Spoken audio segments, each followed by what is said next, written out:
একবার এক বিজ্ঞ লোক তার 4 ছেলেকে কিছু একটা শেখাতে চাচ্ছিলেন। তিনি প্রত্যেককে আলাদাভাবে এবং বিভিন্ন ঋতুতে দূরে একটা গাছ দেখতে পাঠালেন।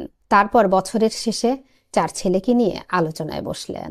প্রথম ছেলে, যে কিনা শীতকালে গাছটাকে দেখতে গিয়েছিল, সে সেটাকে একটা রুক্ষ সূক্ষ্ম আশাহীন জীবনহীন গাছ বলে বর্ণনা করল। তার মতে এই গাছটা বেঁচে থাকবার কোনো সম্ভাবনাই নেই। দ্বিতীয় ছেলে, যে কিনা বসন্তকালে গাছটাকে দেখতে গিয়েছিল, সে বলল, আমি ভাইয়ার কথায় একমত নই। আমি গাছটার মধ্যে বেশ কিছু ছোট ছোট সবুজ কুড়ি দেখেছি, কাজেই এটাকে একটা মৃতবৎ গাছ বলা যায় না। এটা একটা নতুন প্রাণের সঞ্চার হওয়া গাছ। এই গাছটাকে নিয়ে আমি অনেক আশাবাদী। তৃতীয় ছেলে, যে কিনা গ্রীষ্মকালে গাছটাকে দেখতে গিয়েছিল, সে বলল, তোমরা এসব কি বলছো গাছটাকে নিয়ে?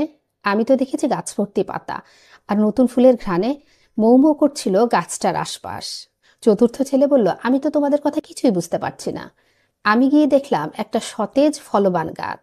আমি তো এটাকে একটা ফলবান গাছ হিসেবে দেখেছি।